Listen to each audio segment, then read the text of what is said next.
Hello everyone, welcome to Priya PCS classes. Friends, UP PCS की CSAT की जो हमारी सीरीज चल रही थी उसको आगे बढ़ाते हुए आज इसके हम 2017 के प्रश्न पत्र को देखने वाले हैं। ठीक है, यदि आप हमारे चैनल में नए हैं तो सबसे पहले आप चैनल को सब्सक्राइब कर लीजिए ताकि आने वाले सभी नोटिफिकेशन सबसे पहले आप तक पहुँचे। चलिए हम यहाँ पे वीडियो को स्टार्ट करते हैं। कॉम्प्रिहेंशन हिंदी और अंग्रेजी दोनों में दिया हुआ है, जिसके प्रश्नों को आप सॉल्व कर सकते हैं आसानी से। ठीक है, इस तरह के यहाँ पे क्वेश्चन आते हैं, देख सकते हैं आप। जो पैसे से रिलेटेड होते हैं इनको आप समझ समझ के कर सकते हैं आसानी से, हिंदी और इंग्लिश दोनों में, जिसमें आपके 5-5 प्रश्न आते हैं। ठीक है, तो हम बात करते हैं अंतर्वैयक्तिक क्षमता एवं संप्रेषण कौशल की। ठीक है, तो प्रश्न नंबर 11, चलिए इसको देख लेते हैं। तथ्य सामग्री और निष्कर्ष के बीच मानसिक संयोजन कहलाता है। तो उसके ऑप्शन है स्पष्टीकरण करना, अनुमान लगाना, समझना, प्रदीपन या प्रकाश डालना। ठीक है, तो आपका आंसर हो जाएगा अनुमान लगाना, आंसर बी हो जाएगा। नेक्स्ट क्वेश्चन है चयनों को संकुचित करने में प्रयुक्त प्रविधियों की प्रक्रिया कहलाती है। क्या कहलाती है? तो आंसर हो जाएगा सी, निर्णय लेना। नेक्स्ट क्वेश्चन देखते हैं, क्वेश्चन नंबर 13। निम्नलिखित में से किस संप्रेषण अंतःक्रिया में हमें अवश्य ध्यान देना चाहिए कि हमें क्या करना चाहिए? ठीक है, तो आपके ऑप्शन है संरचनात्मक नियम, संगठनात्मक नियम, वियोजक नियम और नियामक नियम। ठीक है, तो आपका आंसर होने वाला है बी, यानी संगठनात्मक नियम। क्वेश्चन नंबर 14, संचार प्रक्रिया में निम्नलिखित में से कौन सा चरण सबसे पहले आता है? तो आता है आपका कूट लेखन, आंसर हो जाएगा डी। निम्नलिखित में से कौन उस कौशल को स्पष्ट करता है जो अंतःक्रिया एवं संप्रेषण को सुगम बनाता है? आंसर हो जाएगा बी, सामाजिक कौशल। नेक्स्ट, अधोलिखित में से कौन सकारात्मक संप्रेषण माध्यम नहीं है? आंसर हो जाएगा ए, ज़्यादा होना। ठीक है, आंसर हो जाएगा ए, ज़्यादा व्यक्तिक होना। नेक्स्ट क्वेश्चन नंबर 17, संचार में निस्पंदन के बुरे प्रभाव को कम करने के लिए किस उपाय का उपयोग किया जाता है? ठीक है, संचार में जो निस्पंदन है उसके बुरे प्रभाव को कम करने के लिए किस प्रकार का प्रयोग किया जाता है? आंसर हो जाएगा सी, यानी लघु परिधिकरण। क्वेश्चन नंबर 18, औपचारिक दिशा निर्देश एवं प्राधिकरण पदानुक्रम संचार के किस प्रकार के उदाहरण हैं? आंसर हो जाएगा ए, नियंत्रण। क्वेश्चन नंबर 19, समानुभूति के लिए निम्नलिखित में से कौन सही है? समानुभूति नंबर 1, समानुभूति और सहानुभूति दोनों समान है। नंबर 2, व्यक्ति में दूसरों की भावनाओं को समझना समानुभूति है। तो आपका आंसर हो गया बी, केवल दूसरा नंबर सही है। संचार में सबसे महत्वपूर्ण शब्द है, क्या है? तुम और हम, आंसर हो जाएगा सी। देखिए, जैसे इसका एक्सप्लेनेशन देखते हैं। देखिए, संचार में सबसे महत्वपूर्ण है यदि शब्द हैं तुम और हम। ठीक है, तो क्योंकि संचार दो व्यक्तियों या दो समूहों अथवा एक व्यक्ति और समूह के मध्य भी हो सकता है। उदाहरण, एक आईपीएस के निलंबन पर आईपीएस संगठन द्वारा यह सूचना प्रेषित करना कि हम तुम्हारे साथ हैं। ठीक है, इस तरह से। क्वेश्चन नंबर 21 देखते हैं, अशाब्दिक संचार में निहित है। तो इसकी आंसर हो गया बी, यानी कि भाव, भंगिमा, देह मुद्राएं एवं भावात्मक अभिव्यक्ति। क्वेश्चन नंबर 22, अंतर्वैयक्तिक संबंधों में किसमें अधिक समय लगता है? ठीक है, तो विश्वास बनने में अधिक समय लगता है, आंसर डी हो जाएगा। निम्नलिखित में से कौन द्वंद्व समाधान की अस्वस्थ अनुक्रिया है। तो आंसर हो जाएगा बी, यानी समझौता पाने की अक्षमता। क्वेश्चन नंबर 24 देखिए, निम्नलिखित में से किसका प्रयोग अंतर्वैयक्तिक संबंधन व्यक्त करने में नहीं किया जाता है? आंसर हो जाएगा सी, जीवन कौशल। नेक्स्ट क्वेश्चन देखते हैं, जहाँ पे हम देखने वाले हैं तार्किक एवं विश्लेषणात्मक योग्यता। क्वेश्चन नंबर 25, अधोलिखित को लिखित क्रम में व्यवस्थित कीजिए और नीचे दिए गए कोड से सही उत्तर दीजिए। आंसर हो जाएगा सी, यानी कि सबसे पहले थर्ड नंबर, उसके बाद पहले बिंदु, फिर रेखा, वृत्त, फिर गोला। सबसे पहले हम बिंदु रखेंगे जहाँ पे हमें वृत्त बनाना है, उसके बाद हम एक रेखा खींचेंगे, उसके बाद हम एक वृत्त ड्रॉ करेंगे, उसके बाद हम गोला बनाएंगे। आंसर हो जाएगा आपका सी। क्वेश्चन नंबर 26, इस कथन पर विचार कीजिए। विभिन्न विभागों के महत्वपूर्ण विवादों को निपटाने में न्यायालयों को बहुत समय लगता है। निम्नलिखित में से कौन क्रियाविधि सर्वाधिक उचित है? नीचे दिए गए कोड से उत्तर का चयन कीजिए। ठीक है, उत्तर चुनिए। नंबर 1 पॉइंट, न्यायालयों को त्वरित निर्णय लेने के लिए विशेष उपाय करने चाहिए। नंबर 2, अपने विभागों के विवादों को निपटाने के लिए अधिकारियों को विशेष अधिकार देने चाहिए। तो आंसर हो जाएगा पहला और दूसरा, दोनों यहाँ पे सही है। क्वेश्चन नंबर 27, कोई वैज्ञानिक दार्शनिक नहीं है। यदि यह तर्क वाक्य सत्य है तो सभी दार्शनिक वैज्ञानिक हैं, और इस तर्क वाक्य की सत्यता अथवा असत्यता के संबंध में क्या कहा जा सकता है? ठीक है, तो इसे कहा जा सकता है असत्य। आंसर सी हो जाएगा। बहुत से लोग बिस्तर पर मर जाते हैं, अतएव बिस्तर पर नहीं लेटना चाहिए। इसमें निहित तर्क दोष है। आंसर हो जाएगा, इसका आंसर होगा ए, अनिरीक्षण तथा अवैध सामान्यीकरण। क्वेश्चन नंबर 29, अभी तक सभी मनुष्य जो मेरे संपर्क में आए हैं स्वार्थी हैं, अतएव मैं यह अनुमान क्यों न लगा लूं कि मनुष्य स्वार्थी है। इसमें निहित तर्क दोष है। क्या है? अवैध सामान्यीकरण। विश्वविद्यालय सीखने का मंदिर है, अतएव इसमें राजनीति के लिए स्थान नहीं है। इसमें निहित तर्क दोष है। आंसर हो जाएगा अर्थांतर। ठीक है, अर्थांतर हो जाएगा ए। 13 एक संख्या है, 6 और 7 13 होते हैं, अतएव 6 तथा 7 एक संख्या है। इसमें निहित तर्क दोष बताना है। आंसर हो जाएगा बी, यानी विग्रह। क्वेश्चन नंबर 32, शेक्सपियर के सभी ग्रंथ एक ही दिन में नहीं पढ़े जा सकते हैं। हैमलेट शेक्सपियर का एक ग्रंथ है, अतएव हैमलेट एक दिन में नहीं पढ़ा जा सकता है। तो इसमें निहित जो तर्क दोष है उसे बताना है। आंसर हो जाएगा ए, विग्रह तर्क दोष है इसमें। क्वेश्चन नंबर 33, वह अवश्य अत्यंत अच्छा आदमी है क्योंकि उसके बोलने के ढंग से मैं अत्यंत प्रभावित हूँ। आंसर हो जाएगा ए, अर्थांतर दोष। ठीक है, अर्थात यहाँ पे अर्थांतर दोष है। क्वेश्चन नंबर 34, शराब स्वास्थ्य के लिए हानिकारक नहीं हो सकती क्योंकि यदि ऐसा होता है तो डॉक्टर उसे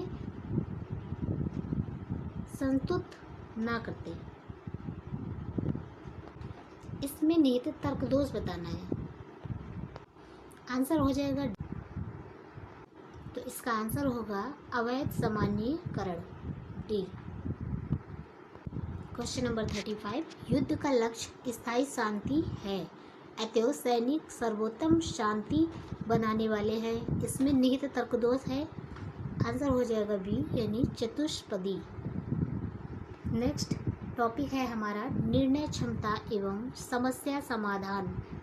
देखिए क्वेश्चन नंबर 36, साइमन द्वारा प्रस्तावित निर्णय लेने की क्रियाओं में से निम्नलिखित में से विषम प्रक्रिया बताइए। बुद्धिपूर्ण क्रिया, चयन क्रिया, अभिकल्प क्रिया, तदात्मीकरण क्रिया। आंसर हो जाएगा डी यानी तदात्मीकरण क्रिया। क्वेश्चन नंबर 37 देखिए, अधोलिखित में से कौन निर्णय प्रक्रिया का अंतिम चरण है? आंसर हो जाएगा बी यानी निर्णय की प्रभावकारिता का मूल्यांकन। देखिए यहाँ पे हम इसकी व्याख्या देखेंगे। निर्णय प्रक्रिया के चरण है समस्या की पहचान, नंबर 1 समस्या की पहचान जो है ये पहला चरण है। नंबर 2 समस्या का समाधान करने वाले विकल्प का चयन, द्वितीय चरण है ये। नंबर 3 निर्णय मापदंड की पहचान, तृतीय चरण है। नंबर 4 निर्णय की प्रभावकारिता का मूल्यांकन यानी कि अंतिम चरण है ये। ठीक है, इस प्रकार इसके 4 चरण है। तर्कना के स्थापित नियमों के विपरीत निर्णय प्रक्रिया में निहित है। आंसर हो जाएगा बी यानी अनिश्चितता। सहज ज्ञान निर्णय है क्या है? अनुभव, भावनाओं और संचित फैसलों पर आधारित निर्णय। आंसर हो जाएगा सी। एक सुपरिभाषित समस्या में अधोलिखित विशेषताएं होती हैं। आंसर हो जाएगा बी प्रारंभिक अवस्था, लक्ष्य अवस्था, संकारक एवं नियंत्रण। ठीक है, संकारक एवं नियंत्रक। आंसर हो जाएगा बी। समस्या समाधान के त्रिप्रक्रम आगम के अनुसार निम्न में से कौन अंतर्दृष्टि का एक प्रकार नहीं है? आंसर हो जाएगा सी चयनात्मक भंडारण। अब यहाँ हम रीजनिंग सॉल्व करने वाले हैं। सामान्य बौद्धिक योग्यता। क्वेश्चन नंबर 42 अधोलिखित कूट संकेतों में से सही विकल्प द्वारा श्रृंखला को पूर्ण करना है। तो इसका आंसर होने वाला है ए यानी कि MJJ। एक बार सॉल्व करके ट्राई कीजिएगा आप लोग। क्वेश्चन नंबर 43 ई की आयु एस की आयु से दोगुनी है, उनकी आयु में अंतर ज्ञात करने के लिए निम्नलिखित में से कौन सी सूचनाएं पर्याप्त है? ठीक है, तो आंसर हो जाएगा सी या तो एक या तो दूसरी। ठीक है, या तो एक या दूसरी, आंसर सी हो जाएगा। 5 वर्ष के पश्चात उसकी आयु का अनुपात 9:5 होगा। 10 वर्ष के बाद उसकी आयु का अनुपात 3:1 था। इसको आप लोग सॉल्व करके प्रैक्टिस कर सकते हैं। क्वेश्चन नंबर 44 यदि बी कहता कि उसकी माँ ए की माँ की एकमात्र पुत्री है तो ए बी से किस तरह संबंधित है? ठीक है, तो आंसर हो जाएगा मामा। क्वेश्चन नंबर 45 आधार वाक्यों के दिए गए समूह से निम्नलिखित में से कौन निष्कर्ष वैध रूप से निकलता है? सभी विमान चालक बहादुर व्यक्ति हैं, सभी अंतरिक्ष यात्री विमान चालक हैं। आंसर हो जाएगा बी सभी अंतरिक्ष यात्री बहादुर व्यक्ति हैं। तार बनाने के लिए चांदी का प्रयोग नहीं किया जाता है, चांदी कुचालक है। आंसर हो जाएगा सी ए सत्य है किंतु आर असत्य है। नीचे दिए गए कथन से निम्नलिखित में से कौन निष्कर्ष वैध रूप से निकलता है? प्रत्येक पुस्तकालय में पुस्तकें होती हैं। आंसर हो जाएगा ए कोई पुस्तकालय बिना पुस्तकों के नहीं होता है। ठीक है, सूर्योदय के बाद राज और अजय एक दूसरे की तरफ आ रहे हैं। यदि राज की परछाई उसके बाईं तरफ पट बनती है तो अजय किस दिशा में जा रहा है? तो आंसर हो जाएगा डी। ठीक है, आंसर हो जाएगा डी यानी दक्षिण की दिशा में।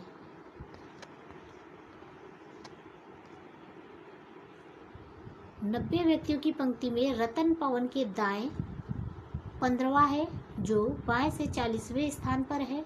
पंक्ति की दाईं ओर से रतन का स्थान क्या होगा? आंसर हो जाएगा बी यानी 35वां। यदि 18 फरवरी 1997 को मंगलवार था तो 18 फरवरी 2000 को कौन सा दिन होगा? आंसर हो जाएगा सी यानी शुक्रवार। लड़कों की एक पंक्ति में रमेश दोनों छोरों से 15वां है। पंक्ति में लड़कों की संख्या कितनी है? आंसर हो जाएगा बी यानी 29।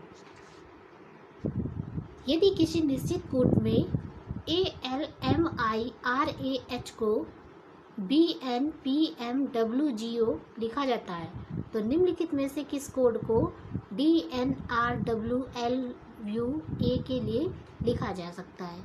तो ये तो प्रश्न बहुत ज़्यादा सरल होते हैं, आप लोग इनको कर सकते हैं आसानी से। इस प्रकार आंसर हो जाएगा CLOSGOT।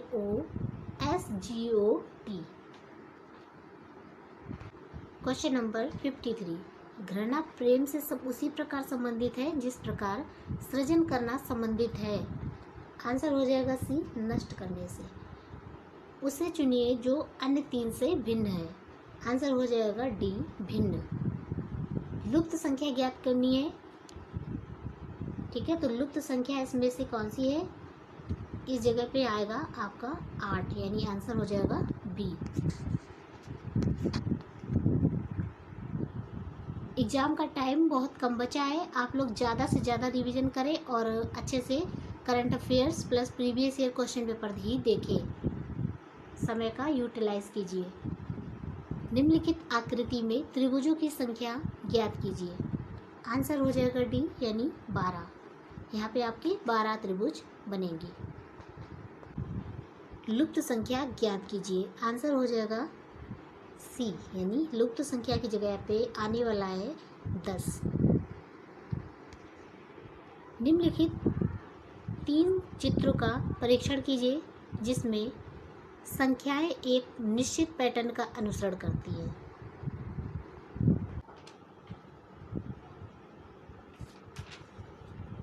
तो इसका आंसर होने वाला है 7। जो लुप्त संख्या है वहाँ पे 7 आ जाएगा। कुछ क्वेश्चन यहाँ पे PDF में मिस हो गए हैं, उनको नेक्स्ट वीडियो में पूरा करवा दिया जाएगा, ठीक है। तो क्वेश्चन नंबर 71। एक सम द्विबाहु त्रिभुज की 3 भुजाएं x+1, 9 - x और 5x - 3 से निरूपित की जाती है। तो ऐसे कितने त्रिभुज यहाँ पे संभव है? आंसर हो जाएगा डी यानी 3 त्रिभुज। Question number 72। एक पिता की उम्र उसके पुत्र की उम्र की 9 गुनी है तथा माता की उम्र उस पुत्र की उम्र की 8 गुनी है। पिता और माता की उम्र का योगफल 51 वर्ष है। पुत्र की उम्र क्या है? आंसर हो जाएगा डी यानी 3 वर्ष। 73 क्वेश्चन नंबर। 3 से विभाज्य संख्याओं को छोड़कर 1 से 99 संख्याओं तक की गिनती में अंक 5 कितनी बार आएगा? आंसर होगा 13, यानी आंसर होगा ए, जिसमें 13 बार आएगा। Question number 74। 5 घड़ियाँ क्रमशः 3, 4, 5, 7, 6 और 7 सेकंड के अंतराल पर बजती हैं। किसी समय एक साथ बजने के कितनी देर बाद फिर एक साथ बजेंगी? आंसर हो जाएगा सी यानी 7 मिनट। निम्नलिखित को आरोही क्रम में व्यवस्थित कीजिए और नीचे दिए गए कूट से सही उत्तर का चयन कीजिए। तो आंसर हो जाएगा टी यानी कि 3, 1, 2 और 4। आंसर हो जाएगा डी यानी कि 3, 1, 2 और 4। सामान्य अंग्रेजी के प्रश्नों को देखते हैं यहाँ पे। देखिए, change the following sentence into indirect form, ठीक है। देखिए, he said alas I am undone, ठीक है। तो इसका करेक्ट ऑप्शन बताना है। आंसर हो जाएगा B, he exclaimed sadly that he was undone. Question number 77। Choose the correct passive voice of the given sentence. Why did you not give him proper advice? तो इसका आंसर हो जाएगा C यानी why was he not given proper advice by you. Question number 78, which part of speech is used in the underlined work? He takes after his father. Answer हो जाएगा D, ये है preposition.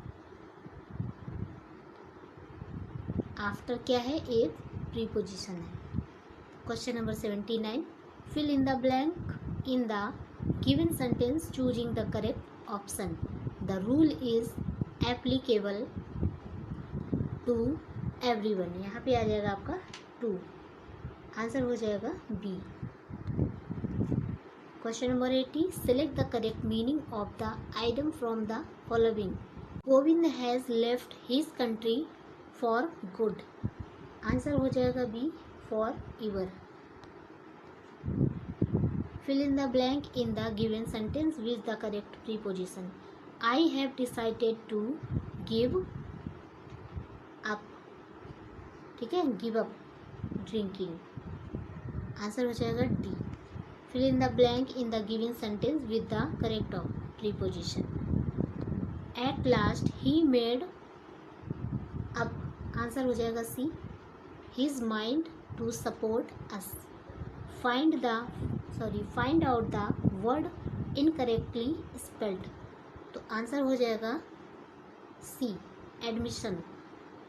ठीक है, admission की spelling होती है ADMISSION, दाखिला या प्रवेश लेना। ठीक है, तो क्वेश्चन नंबर 84 देखते हैं यहाँ पे। Choose the word which is opposite in meaning to odd. Answer हो जाएगा सी, यानी even. Identify the synonyms of plausible from the following. Answer हो जाएगा डी, यानी प्रोबेबल। सामान्य हिंदी के प्रश्नों को देख लेते हैं यहाँ पे। प्रतिपदा, ठीक है, प्रतिपदा एक उपर्युक्त अर्थ है। आंसर हो जाएगा पक्ष की पहली तिथि। अब गुंठन का अर्थ होता है। आंसर हो जाएगा ए, घूंघट। जैसा करोगे वैसा भरोगे वाक्य में सर्वनाम है संबंधवाचक सर्वनाम। आंसर सी हो जाएगा। अधोलिखित में एक पर्यायवाची युग्म सही नहीं है। आंसर हो जाएगा सी, जलधि अम्बुज। ठीक है, जलधि अम्बुद। जलधि जो होता है वो सागर से संबंधित है और अम्बुद जो होता है वो बादलों से संबंधित है।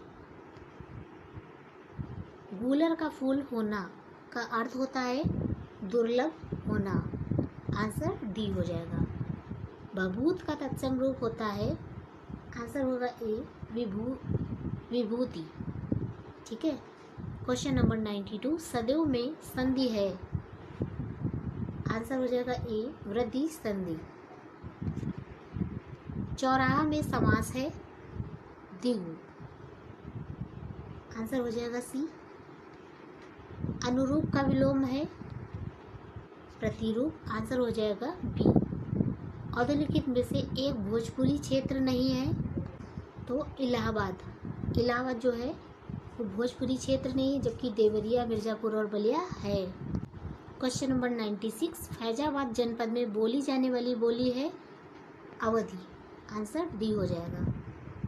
अधोलिखित में से कौन बोली उत्तर प्रदेश में नहीं है? आंसर हो जाएगा डी, बघेली। अधोलिखित में से तद्भव शब्द है। आंसर हो जाएगा डी, यानी पिटारा। अधोलिखित में वर्तनी की दृष्टि से एक शब्द अशुद्ध है। आंसर हो जाएगा अध्यात्म। ये अशुद्ध शब्द है। इसका शुद्ध शब्द होता है अध्यात्म। कन्नौजी बोली किस जनपद में बोली जाती है? आंसर हो जाएगा सी, यानी हरदोई जनपद में। यहाँ से हमारा वीडियो समाप्त होता है।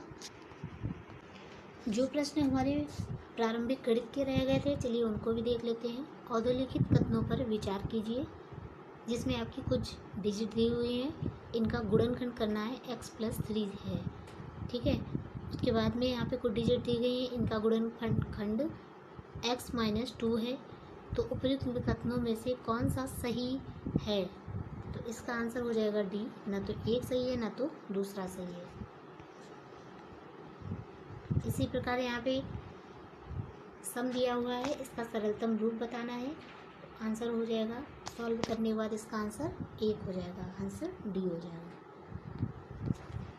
Question number 61। देखिए समीकरण करना है, यहाँ पे कुछ डिजिट दी गई है, इसके मूल समान होंगे यदि आर के मान इसमें बताना है, आर का मान, तो आंसर हो जाएगा +54। यहाँ पे कुछ डिजिट दी गई है, इनका मान बताना है, ठीक है। तो इसका आंसर हो जाएगा सी, यानी कि 527। निम्नलिखित कथनों पर विचार कीजिए। प्रत्येक अपरिमेय संख्या एक वास्तविक संख्या होती है। प्रत्येक वास्तविक संख्या एक परिमेय संख्या होती है। प्रत्येक प्राकृतिक संख्या एक वास्तविक संख्या होती है। प्रत्येक पूर्णांक एक वास्तविक संख्या होती है। इसका आंसर हो जाएगा बी, यानी 1, 3 और 4 सही है यहाँ पे। Question number 64। कोई व्यक्ति 20 रुपये में 25 रुपये की दर से सेब खरीदता है तथा उसे 25 रुपये में से 20 रुपये सेब बेचता है, तो प्रतिशत लाभ है कितना है? इसका आंसर हो जाएगा 56.25%, आंसर डी हो जाएगा। Question number 65। एक निश्चित राशि चक्रवृद्धि ब्याज से अपने की 3 गुनी हो जाती है, तो कितने वर्षों बाद राशि 9 गुनी हो जाएगी? आंसर हो जाएगा ए, 6 वर्षों में। पाई चार्ट का वैकल्पिक चार्ट है आयताकार। विविध चर तथा सतत चर 2 प्रकार के हैं। इसका हो जाएगा परिमाणात्मक वर्गीकरण। एक वृत्त जिसमें त्रिज्याखंड विभिन्न परिणामों को निरूपित करता है कहलाता है। आंसर हो जाएगा सी, पाई चार्ट। यदि एक बारंबारता बटन में किसी वर्ग की निम्न और उच्च सीमाएं क्रमशः 10 और 40 हैं, तो वर्ग का मध्य बिंदु क्या होगा? आंसर हो जाएगा ए, 25.00। 2 गोलों के पृष्ठ क्षेत्रफलों का अनुपात 9:4 है, तो उसके आयतनों का अनुपात कितना होगा? आंसर हो जाएगा बी, यानी 27:8। इसी प्रकार हमारा मैथ्स भी कंप्लीट हो गया। तो चलिए अब मिलते हैं नेक्स्ट वीडियो के साथ, तब तक स्टडी करते रहें। जय हिंद।